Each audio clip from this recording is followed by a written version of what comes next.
before we get to that, we're 7 months away from what is a big, historic change of direction for this country. What the British public said to our leaders in a referendum was, we've been going in this direction for over 40 years. Could you please turn around by 180 degrees and go in a different direction? And the main leaders all say, well, yes, of course, we respect the referendum result. But are they doing it with any energy, any vigour, any leadership? Are we actually inspired by our political leaders about this change that is happening? Let's listen to a couple of comments made today, and you can make your own mind up. Here's Jeremy Corbyn, who was interviewed today by Channel 4 News. You want to be Prime Minister, making the big calls. Do you honestly believe that Britain is better off outside of the EU? I want us to have a good relationship with the European Union. That's what we have to have in order to maintain jobs in manufacturing, supply chains and food processing. That has to be the priority. Hardly an answer, is it? So we have that effective trading relationship, including a customs union with the European Union. I've been told I can only ask you one question, so I would very much like you to answer it. Do you honestly believe that Britain will be better off outside of the EU? We are negotiating a future for Britain in relationship to the EU, which maintains that trading relationship. Dear. That's what we have to do. We have to defend jobs, and we have to have an alignment with the European Union on regulations to ensure that we have maintained food, environmental and employment standards. But you would be the Prime Minister delivering Brexit. Do you in all honesty think that we would be better off outside of the EU than in it? The Prime Minister delivering Brexit, if it's us, will be ensuring that Brexit does not damage living standards, but gives us opportunities to trade elsewhere also. That has to be the point. You're talking about damage limitation. I want to know from you if you think we're going to be better off outside of the EU. The answer I'm giving you is quite simply this. A referendum took place, a decision was reached, we have to respect the result of that referendum and negotiate a trading relationship with Europe to defend jobs and living standards in this country. And that is the priority that Labour will adopt, and we would stop the Tories from having a no-deal Brexit and some kind of cliff edge which is destructive of our jobs and industries. Why can't you say if we'd be better off outside? Surely as Prime Minister you'd want to do what was right for this country, what would make us more prosperous. I want Britain to be as well off as possible in any circumstances, and we will negotiate an agreement with the European Union. Really to do painful, just isn't that, it? But also ensure we have trading relationships with the rest of the world. One last time, do you think we'll be better off? I've answered your question 5 times. Without saying if you think we're better off or not. I've answered your question 5 times, and for the 6th time, I will say this to you.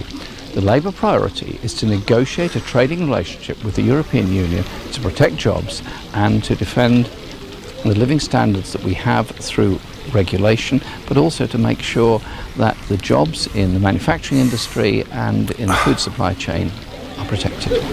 Thank you very much. What can you say?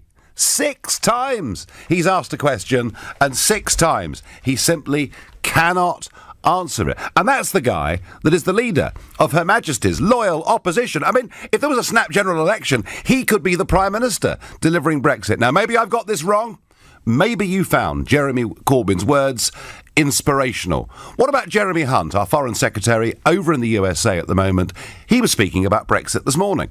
But what I would say is that as a country, we have had bigger challenges than this in the past, and we will find a way, whatever the outcome, to survive and prosper. Goodness me. It sounds like he's talking about the Blitz. I mean, he's saying terrible things could happen to us, but we'll survive and in the end prosper. Maybe I've got this wrong. Maybe you think that is inspirational leadership to take us towards this historic change at the end of March next year. And then, of course, there's the Prime Minister, Mrs May, who was in this studio with Ian Dale in October last year. And when she was asked, how did she now feel about Brexit? If there was a Brexit vote now, would you vote Brexit? Because you voted Remain in the referendum. Have you changed your mind?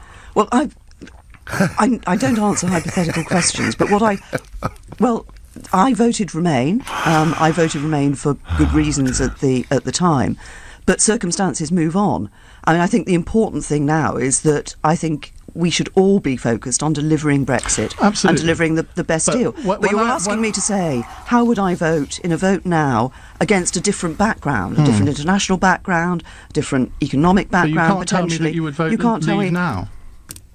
I mean, Jeremy Hunt, when I interviewed him at the conference, he said he voted Remain in the referendum. He was the chief advocate of Remain. He said now he would vote for Brexit because he says George Osborne's economic predictions did not come true, and he said that he was fed up with the belligerent attitude of the European Commission. Now, if he says he could change his mind, I don't quite understand why you can't, seeing as you are Prime Minister leading us into Brexit. Yes, and I'm Prime Minister ensuring that I'm going to deliver Brexit for the British people. But you can't tell me that you would now vote Leave in a referendum. Because I think, Ian, when you come, I could sit here and I could say, I'd still vote Remain or I'd vote Leave, just to give you an answer to that question. I'm being open and honest with you. What I did last time round was I looked at everything and came to a judgment, and I'd do exactly the same this time round. But we're not having another referendum, and that's absolutely crucial. Well, I just don't know what to say. I mean, the Leader of the Opposition refuses point blank to answer the question whether Brexit's the right thing for the country. Jeremy Hunt indicates that half the land could be destroyed, but somehow we'll survive it. And the Prime Minister cannot give any enthusiasm for Brexit whatsoever. And these are three of our most prominent leaders and politicians in this country today. I think there is a total lack of leadership over Brexit. That has opened the door to George Soros and Tony Blair and others to try and cast doubt on the whole process. I think the country is crying out for leadership. Tell me I'm wrong. Tell me no, actually, what you've heard from those three in the course of the last few minutes inspires you, gives you confidence that we're going to do this properly. If that's how you feel, call 0345 6060 973, or maybe like me, you think the whole thing is pretty abject. Text to 84850. And maybe you think, just it's the modern world. Politicians are different now. We can't go back to people with conviction. If that's how you feel, tweet using the hashtag Farage and LBC at LBC. And of course, those of you watching on Facebook can comment there too, as you do every evening. David is a new caller from Coventry. David, I listen to those clips. I'm just sort of sitting here with my head in my hands. Yeah, I feel the same way, Nigel. First of all, can I just say thank you very much for getting yourself back into the public eye to help us out with all this, because we definitely need a few more people like you helping us out with all this. Well, I'll do my best, but... Yeah, thank you very much, Nigel. But listen, I feel the same. I'm very disappointed in the last 12 months. I'm very disappointed with Mrs May. And I think history will show that she possibly was a true Remainer. Our negotiators and David Davis, again, when the book comes out in a few years' time and shows the whole thing, will probably show that what we needed was somebody strong, and I think David Davis was strong, but having his held back. Sorry, Nigel, I'm trying to speak so quickly. I'm trying to get. There's no rush, David. There's no rush. Now, these people seem to forget we are negotiating from a position of strength. There is a £90 billion surplus that we buy from the EU. Not in goods, not in services, but in goods. There's a £90 billion services. So the people that are negotiating, Michel Barnier, Nigel, he doesn't care about the 500 million people in the EU. No, he doesn't. I agree with that. He cares about the possibly 100 people at the top of the tree over there. And actually, when I refer to the EU, I should from here on in refer to them as the lavish EU, the lavish pensions, the lavish lifestyle, the lavish buildings, the lavish travel. Everything to do with the EU is politicians living like kings. And this is, I don't understand how people can't see this. Well, David, I have to say, I went to meet Barnier back on the 8th of January this year. The one thing I was certain of is it didn't matter, even if lots of people lost jobs in the German car industry, as long as he could keep the UK tied to the EU's rulebook and stop us from becoming competitive, he would have achieved his goal. David, thank you. David saying David Davis, he kind of believed him, but virtually nobody else. And of course, Barnier today did a press conference with Dominic Raab, at which Barnier said, we are not budging. And Raab said the negotiations are going really well. Let's go to Anthony in Staines. Anthony, good evening. Do you feel inspired by our leaders? Oh, yes, I do. I'm particularly inspired by the economic performance which we're seeing. And let's face it, look where we were exactly 10 years ago. We were facing an absolute economic, cliff edge. The country was teetering. Yeah. 10 years on, we have a surplus for July. We've still got a long way to go. But that's quite a milestone, 2 billion surplus it is. For July. It is. No, I agree with that, Anthony. And you could also add, of course, Unemployment, the lowest it's been since 1975, despite a much bigger population. And British exports last year, 338 billion, a record year ever. And yes, indeed, and without wishing to sound like a party political broadcast, I do feel that we have, in fact, quite an exciting new team. I hope they're not a flop. Hunt and Raab, which have brought some new blood in, and good riddance to Boris and to Davis, who I think just were running around in circles. But Anthony, but Anthony, okay, I'm listening to what you're saying, but when Jeremy Hunt is asked about Brexit, he says, we've survived worse. We'll get through it, and in the end, we'll prosper. It's not exactly inspiring leadership, is it? Well, I don't think we need this at this stage. That's beyond, in the horizon beyond getting over this hump next March, which I don't think will be a hump. In fact, I don't think we'll even notice. I think you will say, was that it, you know? There won't be any fireworks. Like the Millennium Bug, or whatever it may be. Well, exactly, because as long as that economy doesn't sort of go flat in, say, December, then I think that gives us a strong hand. And can I just comment about Corbyn? Do. Yes, well, I've always thought he was the weakest link, because you remember that press conference in the car factory, was it in March or something, when he was really, I think, playing to the Remain brigade in the Labour Party and going soft on Brexit, very soft. Yeah. But, I mean, he just refused to answer the questions today. It was absolutely pathetic. Anthony, I understand what you're saying. Things are improving. The economy's doing pretty well. All the fears we were given by George Osborne and others have been proved to be utterly groundless. Maybe you're right, Anthony. Maybe a soft approach is the right one. I just feel we need a little bit more genuine leadership. And then I think we'd shut down the Ramonas. We'd shut down the argument about second referendums or suspending Article 50, because the country, I think, wants to hear a positive message.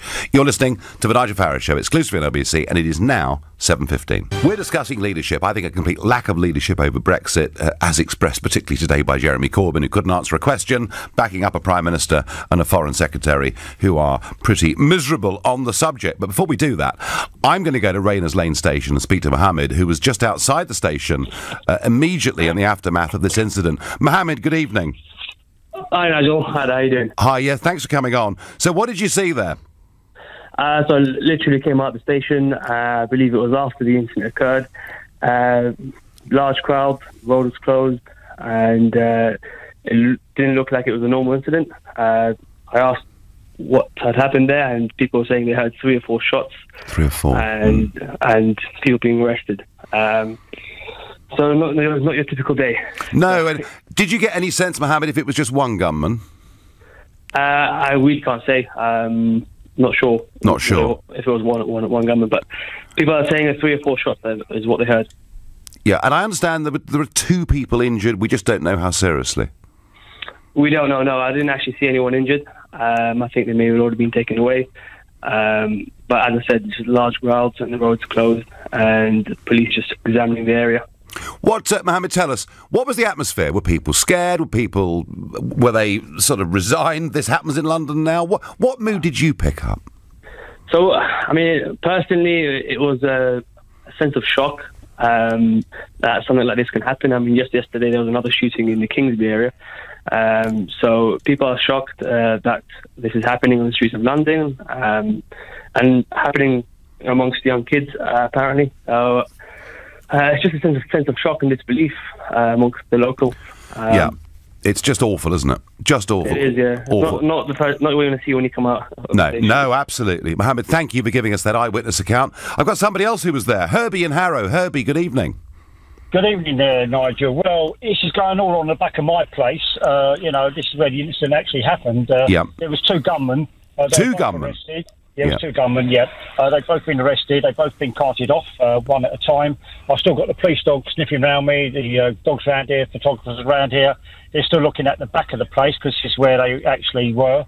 And it's bedlam here at the moment. You can't go down the streets. You can't get into your place. You've got to be escorted up to your flat. I wasn't allowed to go up there because it was a crime scene. They had sniffer dogs, which they still have. And it's an incident that was about to happen because I have confrontations almost on a daily basis at the back of my place with drug dealing. Drug dealing? So you're saying this is an habitual drug dealing area, yeah? Oh, definitely. It goes on constantly. I mean, say, the amount of people, because it's a back area of the shops and, you know, people don't go down there. You know, the other day I saw two men, you know, exchanging drugs. I didn't say anything. But Herbie, surely people won't be exchanging drugs at sort of peak rush hour? You want to bet? Really? You want to bet? I mean, listen, I'm sometime, Nigel, and see what goes on. They don't really care. You know, they park their car up, block everybody in, and they do their dealings, sit in the car, then they go off. You know, it's okay. a constant All thing. right, no. Listen, I stand corrected, and you're having to live with that on a daily basis. That's horrible. Did you hear the shots, Herbie? No, unfortunately I didn't, but my next door neighbour heard 3 shots. I couldn't get through the traffic because, you know, because this happened, the traffic was way back down in Imperial Drive and things like that. Rayners Lane's just blocked off completely. There's so many police, it's all cordoned off, there's police cars, there's still people looking, they're looking for something, so there must be something that's missing. Are you shocked and surprised, Herbie, by this? I've been waiting for it to happen, and it's come sooner than what I thought, actually, to be honest, Nigel. It's a big worry. It's a big fear. You know, these people just don't care. They've got no scruples. They don't care who they shoot. You know, it's a busy area. Rayners Lane's a busy station. If anybody got caught in shrapnel or flying or sway bullet, anything could have happened. It just shows what's going on, and this is why I was speaking to the police. I said, unless we get more police, Nigel, we're going to have bigger problems. I'm sorry, but no. Herbie, thank you ever so much for coming on and sharing that with us. Well, that was... look, we'll find out what this is all about, but Herbie making a point, as a resident whose property backs on to this station, he says drug dealing happens there on an habitual basis. That is, of course, just one person saying that, but I'd be very, very interested to see how this story develops and we find out what actually has gone on. I'm going to head up to Whitehaven in Cumbria and speak to Robin. What did you make of Jeremy Corbyn today, Robin? I think Jeremy Corbyn was correct. You know what I mean? The question he was asked, will we be better off outside of Europe after Brexit? And he answered the best he could because... Well, I tell you what, Robin, how about yes or no? Well, how can he say yes or no? Because we don't know what deal we will get. We don't know anything what the EU are going to do, basically. So I think how he answered was correct. What would you want him to do? Say yes? Well, I tell you what I don't like. No, we'll be better off. He could have said, in terms of our democracy, for 33 years as a backbench Labour MP, I voted against every single European treaty, along with my colleague Tony Benn, because I believe that this nation-state should be democratic and not governed by bureaucrats, and in that sense, we'll be better off. He could have said that, Robin. Well, you know something, Nigel? You've just answered my question. Sorry, you've just answered me for me. Jeremy Corbyn voted against the EU his entire life, as far as I'm aware. Oh, yes. But he didn't answer, will we be better off outside the EU, because he doesn't know. Nobody knows. None of the Conservatives know. But I can tell you something, Nigel. If Jeremy Corbyn was negotiating with the EU, he would get a far better deal than Theresa May because of his record, like you've just said, about the EU. Barnier would know that Corbyn doesn't want to be there and he's voted against it, so Barnier would be more inclined to realise that Corbyn ain't messing about like the Tories are. That's a very interesting point. He'd know Corbyn's background on this issue. That's a very... I've never heard that perspective argued quite in that way. It's a very, very interesting twist. Robin, thank you very much indeed for that call. Steve on Twitter says, Nigel, this has to be a spitting image sketch. And yeah, you're right. 6 times the question gets asked, it doesn't get answered. And it's Mr. Corbyn in the end getting infuriated with the Channel 4 News questioner.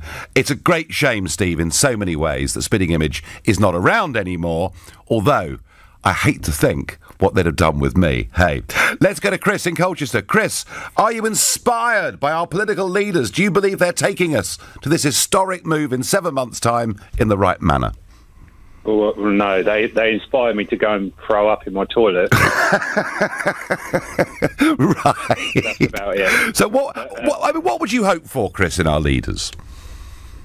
Well, it's always been from the start. I wanted someone who actually believed in what we voted for, and that hasn't been the case. I feel we've been shafted. But just one quick question before I make my point. Peter Hitchens, who's always been an advocate for us to leave, and Yanis Varoufakis, who knows more than anyone about the EU, really, they both said that we should adopt the Norway option.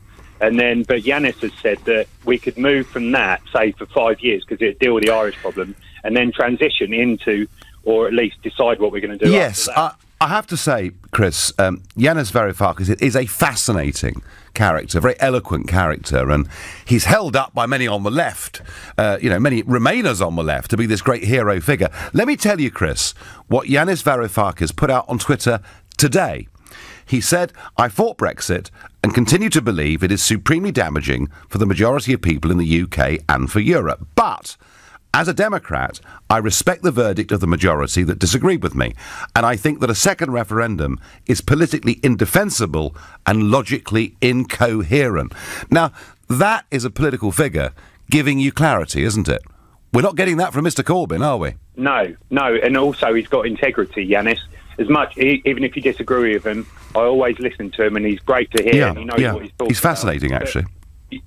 But in regards to Corbyn, as pathetic as he is on this issue, what worries me most is if the Labour Party and forces in the Labour Party do remove Jeremy Corbyn, and we end up with David Miliband or Chuka, they will openly change the policy completely, and it will be, we want another referendum. But do you know what, Chris? If the Labour Party is seen to have gone against the referendum result, if the Tory party has not exploded in civil war, then I think Labour could not win the election. Just look at the number of constituencies in South Wales, the Midlands and the north of England that voted decisively in favour of leave, with millions, something like 4 million Labour voters voting for Brexit. Yeah, the trouble is, though, that people like Miliband and Chuck, they don't care. They work for the bankers and the bureaucrats, as far as I'm concerned. But what I think that we're not going to be allowed to leave, and I've always thought that. And what we need is some kind of, not a political revolution, but some mass demonstrations to show that we've got the power as the people, millions of people, rather than these people with money, that we can make a difference as well. So very interesting, Chris. Something like that. It's very interesting that you say that, because a Labour figure this morning suggested that if Brexit didn't happen, there could be civil disobedience. If I'd said that, I'd be accused of causing my next civil war. But we'll talk about that in a moment. Chris, thank you for your perspective. Chris there from Colchester, down and depressed. I think people like Chris need some leadership. You're listening to the Nigel Farage Show, exclusively on LBC, and it's now 7:30. And so Jeremy Corbyn can't answer whether we'd be better off or worse off with Brexit. The Prime Minister can't say she believes in Brexit, but she'll carry out the will of the people. And Jeremy Hunt says, we've been through worse in the past. The Blitz was awful, was the inference that I took from it. But we'll survive. And in the end, we'll prosper. Interestingly, Jeremy Hunt is over as Foreign Secretary in the USA today, meeting senior US officials, including Mike Pompeo. And he's been giving a speech about foreign policy with regard to Russia. A very interesting speech that I think shows you where Jeremy Hunt stands on the European Union as well. So what Hunt said, he's called on the European Union to stand shoulder to shoulder with Donald Trump's US administration and to consider further sanctions on Russia. Two very interesting takeouts from this. The first is Trump, who many in the West have painted out to be Putin's poodle, collusion in the campaign. It's Trump that's the tough guy on Russia. It's Trump that's putting on crippling sanctions. It's Trump in the wake of the Salisbury poisoning, who expelled 60 diplomats. How many did the Germans expel? 3. Nothing, of course, to do with the fact they're totally reliant on buying Russian natural gas, I'm sure. So, first takeout, Trump is the tough guy on Russia. The rest of the West are catching up very slowly. Secondly, Mr. Hunt, you are Foreign Secretary. We are due to leave the European Union in 7 months' time. That means we become an independent country. And do you know what independent countries do? They have their own foreign policy. Why didn't you say, Mr. Hunt, we will stand strongly, shoulder to shoulder, with the United States in dealing with Putin's Russia, and we encourage the rest of the European Union to come with us? No, Not a bit of it, begging the European Union to do what he wants. And, of course, I would have thought the response to this probably will be they will totally ignore him. After all, Juncker recently said we mustn't go on with too much Russia bashing. Why? Again, it shows the lack of confidence. It shows the lack of leadership. Now, Liam Fox this morning was on LBC. Maybe he had some things to say that would cheer up Brexiteers. Writing today, David Davis's former Chief of Staff, Stuart Jackson, says a U-turn on EU immigration after Brexit would effectively be political suicide. Do you think the target of 100,000 is the right one, Dr. Fox? Well, the government has said that there needs to be controls over total migration, and I think that one of the things that was clear from the referendum was that the public do not want unlimited movement into the United Kingdom. True. And I think the public would also differentiate between people who come to the United Kingdom with a job, who will be contributing to the economy, and those who, under free movement, were able to come to the United Kingdom and use our public services without ever having contributed to them. But that target, 100, I remind you of the question, 100,000 target, is that correct? Well, that's the government's target. At the moment, we'll be reviewing what we do post-Brexit. Do you support that target, Dr. Fox? Well, naturally, as a member of the Cabinet, I support the government's policy. Right. But I think that we do need to look in the future at how we match our employment opportunities with our migration policy. I think the big problem with free movement from Europe was that people were able to come to the United Kingdom without having a job, and they were able to use our public services like schools and hospitals and housing without ever having contributed, and I don't think the British public thought that was fair, and neither do I. So there you go, there's Liam Fox, one of the Brexiteers. And even he's saying, well, of course, I know we fought 3 general elections promising you we'd reduce immigration to tens of thousands a year, and we've got Brexit, in which I myself talked about immigration controls. But, you know, it's pretty clear, isn't it? They're going to scrap the target. They are going to scrap the target that they fought 3 elections on. And he says, basically, there's no limit, provided people have got a job to come to. And if that was just coming and getting a work permit that was time conditional, that may be okay. But what he's really saying is they can come, they can stay, as we discussed last night. And once they're here, they can bring their families. And Mr. Fox, what if they're self-employed? Because at the moment, you can come into Britain from the European Union. You know, Romanians could come into Britain from the European Union even before full accession rights, saying they were self-employed. What are you going to do about that? I'll tell you what, folks, they're going to do nothing. So we don't even get proper leadership and inspiration from the Brexiteers. And I'm sure there are many listening to this who are Remainers who are being very cheered up by tonight's conversation, including Jason in Epsom, who says, of course, Corbyn can't answer this directly, as he knows the answer, as we all do. We'll be worse off unless we take ultimate control and have a people's vote. So Jason wants us to vote again. He wants us to reverse the referendum result. Well, Jason, I thought it was very interesting. The Sun on Sunday Delta poll showing that when people were asked the question, do you want to just leave on March 29th next year, deal or no deal, 48% said yes and only 28% said no. So there is actually, Jason, and you can argue all you want for your people's vote. By the way, we had the people's vote, and to even attempt to frame a second referendum in terms of being it's not the people's vote, it's the George Soros vote, is how I would put it. But the fact is, Jason, there is actually a big majority of the country want us to leave. My view is they're just not getting leadership. The closest thing that I've seen to inspiring leadership was Boris Johnson's resignation speech. That it had to come from an ex-sitting minister at odds with the Prime Minister says it all, says Michael. Michael, that speech did not go far enough. Had Boris actually said, look, I've got the vision, I'm the man to lead, I like Theresa May, but she's not fit to continue as Prime Minister. If he'd said that, we would now be coming towards the end of a Tory leadership contest, and we might actually know a bit more clearly where we stood, but he didn't do it. Let's go to Nick in Kings Lynn. Nick, good evening. In Remain Monmouth, actually, Nigel. Hello. Oh, you're okay. Sorry about that. So, Nick, tell me. Right. I think, as a Brexiteer, there's a total lack of leadership. What say you? I don't think it's a question about leadership. I think this thing about who the leader is, whether we have a national coalition, whoever the leader is, I don't think it's a question of leadership. I think it's a case of ground economics, quite frankly. I think Brexit is just going to collapse on its own economic merits. And as for you quoting all those economic statistics about the highest... Lowest unemployment since 1975, record exports last year. That's got nothing to do with actual Brexit. Not that it has happened yet. Remember, it hasn't happened. But Nick, George Osborne told us that it would happen immediately. There would be a disaster that would befall the country. 500,000 unemployed. That's what we were told. Oh, that's George Osborne. I'm not a Conservative, incidentally. I'm not really Labour. But as for this comparison between Corbyn and Corbyn's stance now and the likes of Boris Johnson and Theresa May, I think we have to make a distinction between his anti-Europeanism, which stemmed from the Bennite days, the Tony Benn's anti-European, with your kind of anti-Europeanism. Your kind is more populist.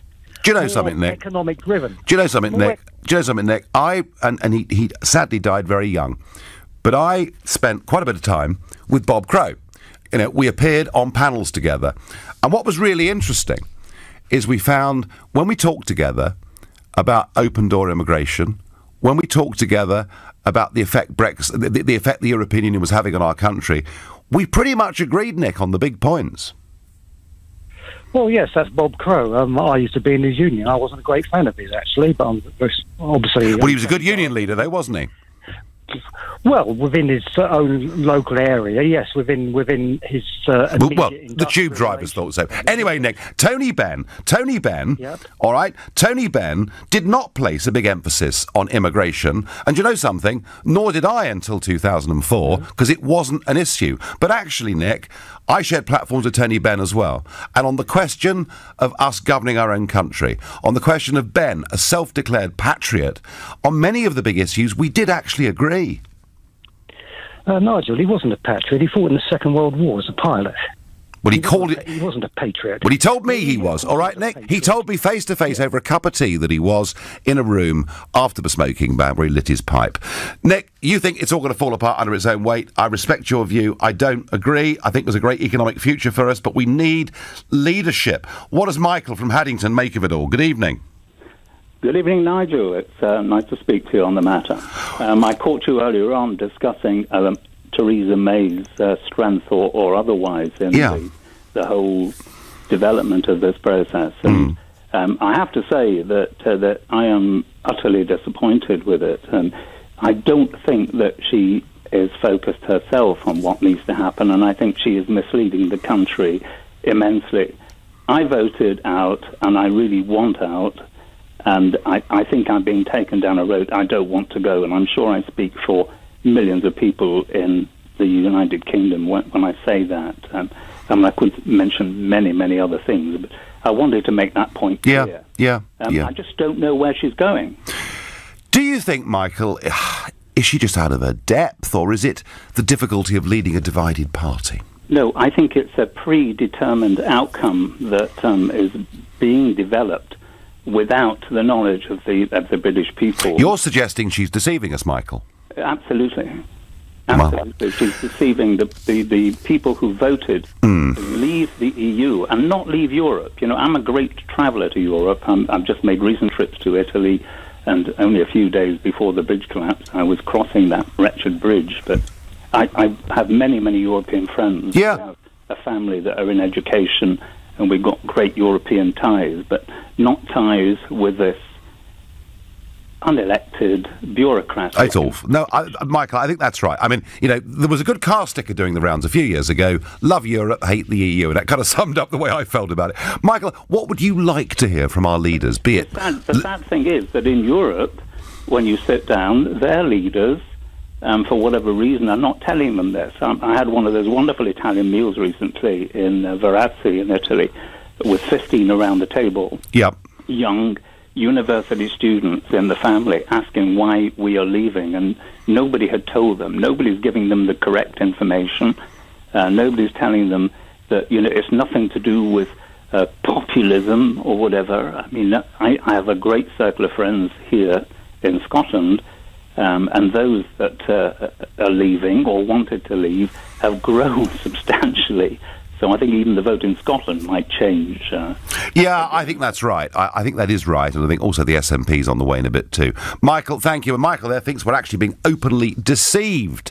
Edward says there was a people's vote. They voted leave. I have to say, I do rather agree with that, but that's not quite what we're getting from the leader of the Labour Party or from senior Conservative politicians. You're listening to the Nigel Farage Show exclusively on LBC, and it's now 7:46. What I've been suggesting all evening, a lack of leadership is one of our key problems here. Our last caller before the break, Michael, suggests actually it's open, willful deception. Peter on Facebook says, in reference to Liam Fox, the EU said from the start, no trade deal without the free movement of people.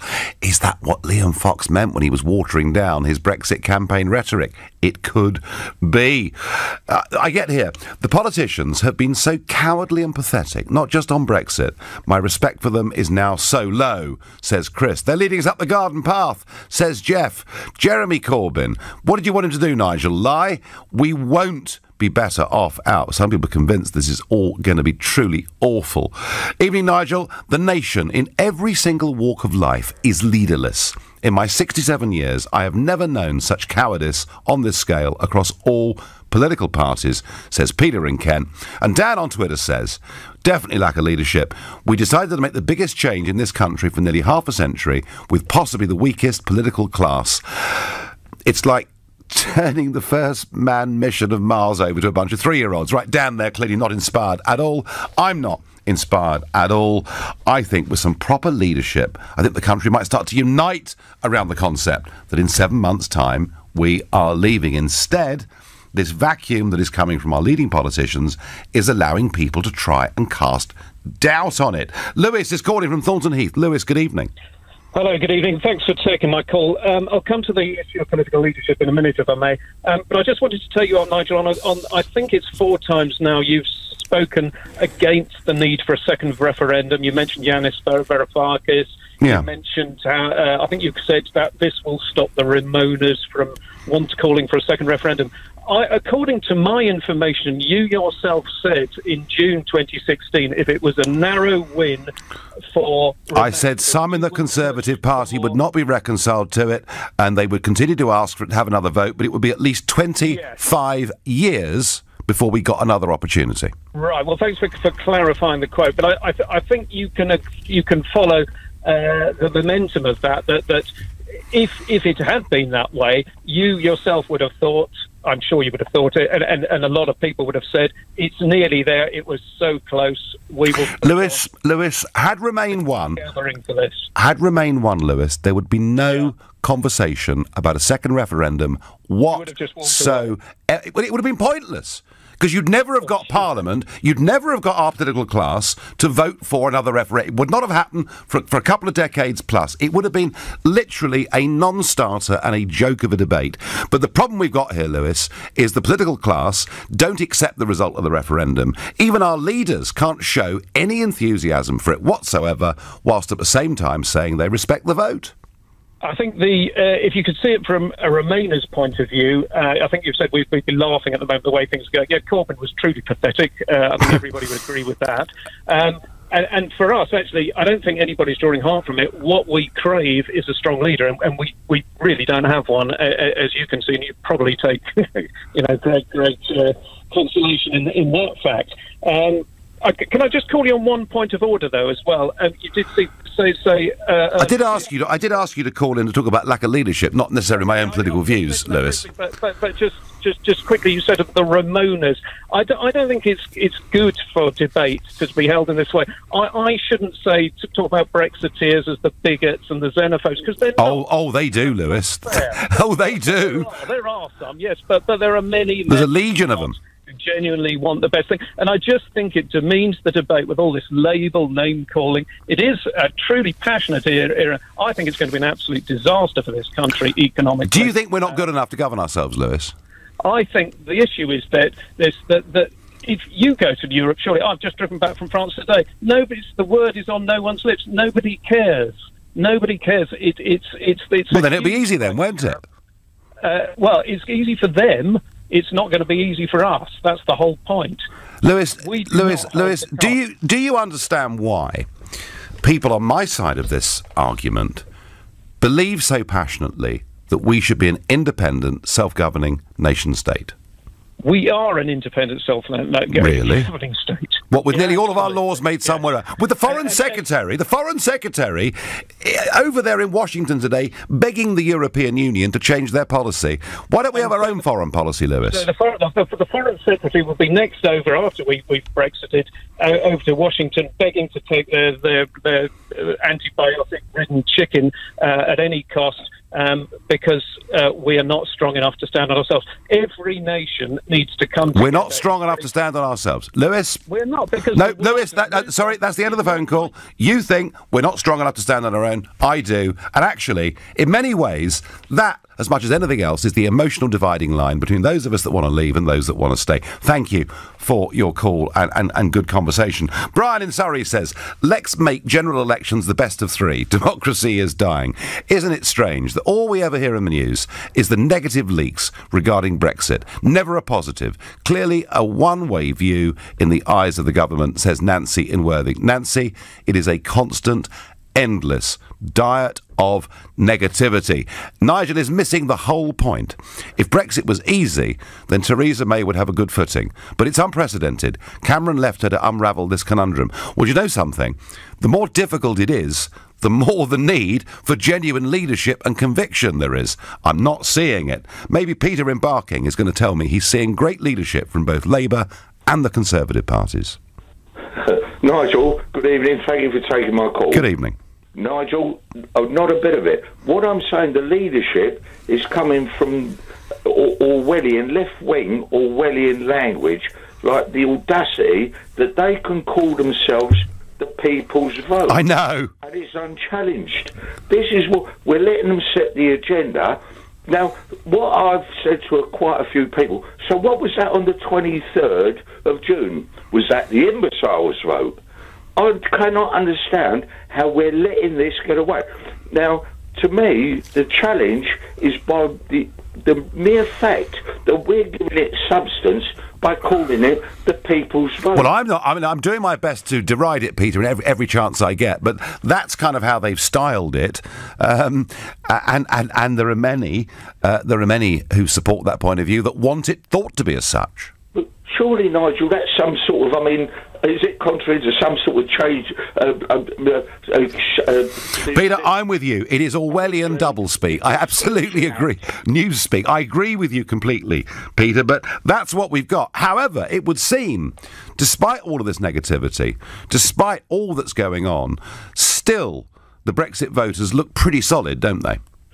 Without a shadow of a doubt. God bless them. Absolutely. Thank you, Peter. My last caller tonight is Adrian in Lewisham. Adrian, I can't see any inspiring leadership at all. Tell me I'm wrong. No, you're absolutely right, Nigel. And by the way, I agree with you disagree with you on about 99% of things. But on this one, I agree with you. You know, Theresa May herself, if you may recall, said there is no Mayism. What that means is she has no idea where she wants the country to be. She just wants her name on the door. Johnson's about the same, and Corbyn, I think he'd be frightened. Yes. Careful. I think he'd be frightened stiff if he actually did get his name on the door, because he wouldn't know what the heck to do with it. He'd just be driven by the momentum idiots behind him. He isn't a leader at all. He's just. Do you know, Adrian? Like a puppet. I think momentum have their hands somewhere in his anatomy to make him speak. I was thinking, Adrian, earlier on before we came on air. You know, Tony Blair. I didn't agree by a long shot with many of the things that he did, but he would get up, say what he wanted to do, argue the case passionately, try to engage the public. Margaret Thatcher, exactly the same.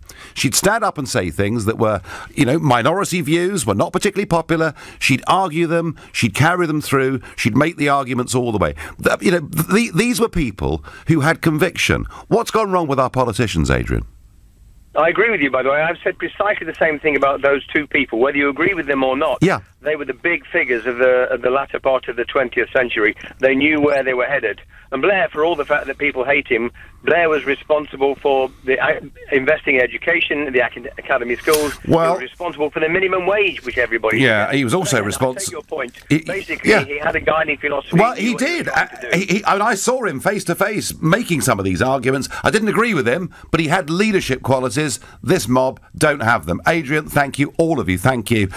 You've been listening to the Nigel Farage Show here on LBC. I'm back here tomorrow at 7. At 10 tonight, it's Ian Collins. But up next, it's Clyde Bull. Nigel, thank you.